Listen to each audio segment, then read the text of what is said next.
E aí, já pensou em ganhar muito dinheiro com um canal de corte igual esse daqui que você está assistindo? No primeiro link da descrição temos um aulão para você que quer começar um canal de cortes e faturar muito aqui na internet. Também teremos planilhas que irão te ajudar na hora de organizar a produção do seu canal. Tá esperando o quê?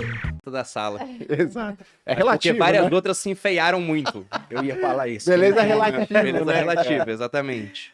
Mas você falou de commodities. A gente já viu preços mais altos no petróleo, por exemplo.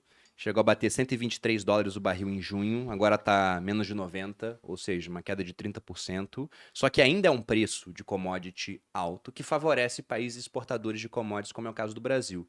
E aí o Arraiz até falou contigo de, poxa, tem muita coisa boa em renda fixa. Mas tem muita coisa boa em todo canto agora, né?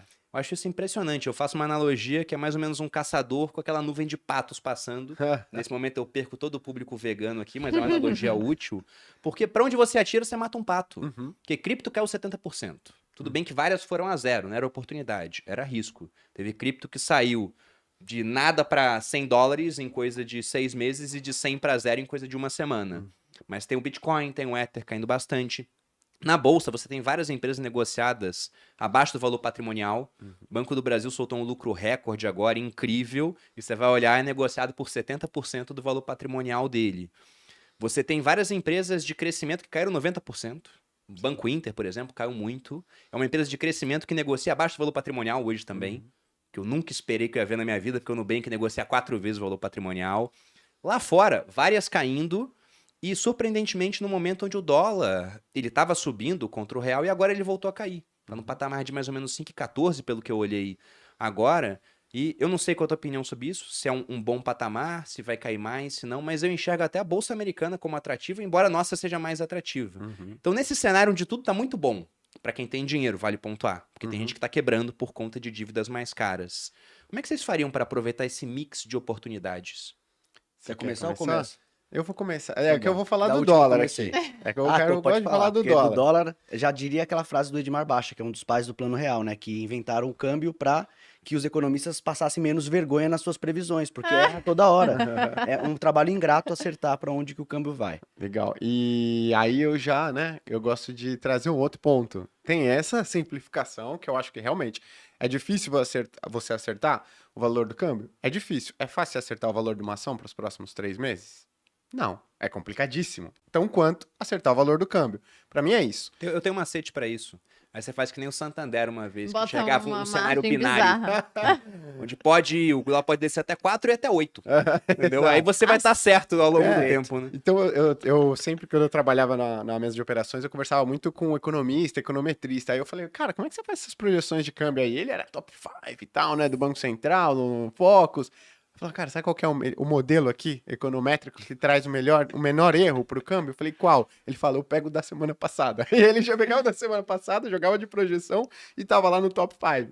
Eu não vou falar o nome da pessoa, obviamente, mas ele foi inteligente, né? Ele soube usar a seu favor. Gastava bem pouco tempo pra fazer o estudo dele. É. Exato, né? Era só pegar e Eficiência máxima, reproduzir. Ficava ali no canto, ninguém sabia o que ele tava fazendo, tava ali navegando na internet. Mas enfim, o câmbio é o seguinte, no curto prazo, eu acho que ele é risco, SDS. Se você pegar o dólar, né, dólar real, e você plotar no mesmo gráfico com o CDS, que é uma medida de risco, né, para verificar qual que é o risco que investidores estão enxergando para o Brasil, investidores e investidoras, você vai ver, pô, que ele cola muito.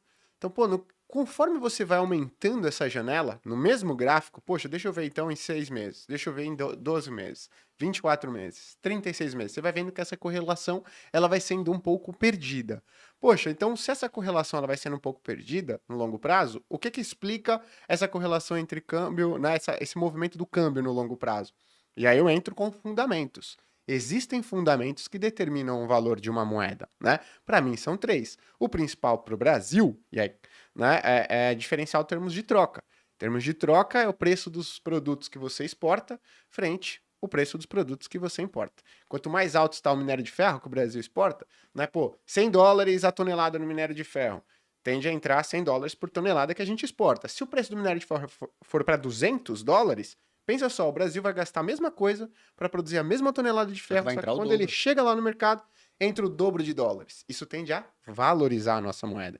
Então isso impacta muito. Se você jogar ali já numa janela de mais médio e longo prazo, você vai ver que termos de troca tem uma correlação forte com o nosso câmbio. Parar de olhar para o mensal, para o semanal, que aí é risco e risco pode acontecer qualquer coisa semana a semana. O outro é diferencial de juros e o outro é diferencial de crescimento, que para o Brasil importa um pouco menos diferencial de crescimento. É termos de troca e diferencial de juros. E aí, falando do câmbio, olhando isso, você tem uma janela positiva do meu ponto de vista para o câmbio brasileiro. Pode piorar esses fundamentos ao longo do tempo? Pode. Só que hoje, se você colocar esses três, a Malu tá rindo aqui que tudo pode piorar para o Brasil, mas se você jogar esses três fatores para o câmbio brasileiro, né, existe, na minha visão, janela para o câmbio, para o real se valorizar frente ao dólar americano. E aí eu acompanho muito de perto o Robin Brooks, que ele é o estrategista do Goldman Sachs para moedas, né, e ele também tem essa visão, né, de que existe espaço para que o real brasileiro se valorize frente a todos frente a esses fundamentos que eu citei aqui. Não estaria tudo precificado ainda, então? Porque a gente já está com um diferencial de juros grande Sim. e já estamos num momento muito bom para commodities, mas mesmo assim poderia cair mais. Não, pensa quando a gente estava sem o conflito Rússia e Ucrânia, onde que o câmbio estava? Quando o nosso CDS ele estava mais baixo, quando o nosso índice do medo ele estava mais baixo, o câmbio estava ali, 4,60, 4,70. Né? Ou seja, ele estava mais perto dos seus fundamentos. O que aconteceu nesses últimos 3, 4 meses que elevou? Poxa, conflito geopolítico lá fora. Conflito geopolítico, primeira coisa que investidor estrangeiro faz é sai daqui de país emergente. Quero nem saber, né? Quero ir para país desenvolvido. CDS sobe, porque é um seguro, né, contra qualquer perigo que ocorra ali no país emergente. Então, sobe a taxa desse CDS, impacta o câmbio. E aí você vê, opa, o que está acontecendo lá na Rússia e Ucrânia? Está saindo dos holofotes. Né? Aí estão até sentando para fazer alguns acordos aqui e ali e tudo mais, vai reduzindo o risco. O que está acontecendo com o câmbio? Voltando a cair. Saiu de 5,50, 5,60, 5,70 e voltou para um patamar de 5. Então eu consigo perceber que quando o CDS a gente deixa de ter na margem notícias negativas, poxa, o câmbio vai para onde? Para sua tendência, para o seu fundamento. Igual o valor de uma ação. Você tem uma notícia que impacta o risco no curto prazo, ela vai cair. Se os fundamentos dela apontarem para cima, conforme esses riscos forem se amenizando, o preço da ação vai naturalmente Mas isso que torna caminhando. esse trabalho ingrato, porque o fundamento tá ali, a gente consegue Exato. ver, consegue fazer a conta.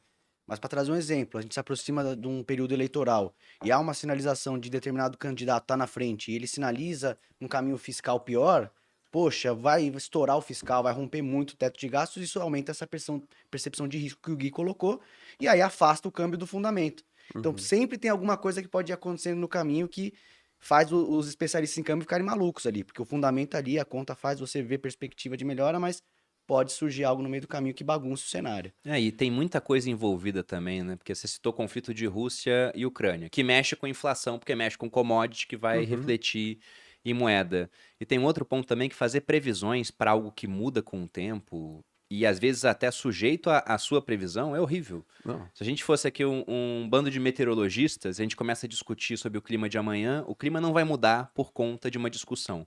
Agora, se um monte de economistas influentes começam a discutir sobre perspectivas para a economia e falam a inflação vai ser de tanto, o Banco Central olha aquilo e fala, nossa, se vai ser tudo isso, eu vou levar mais os juros.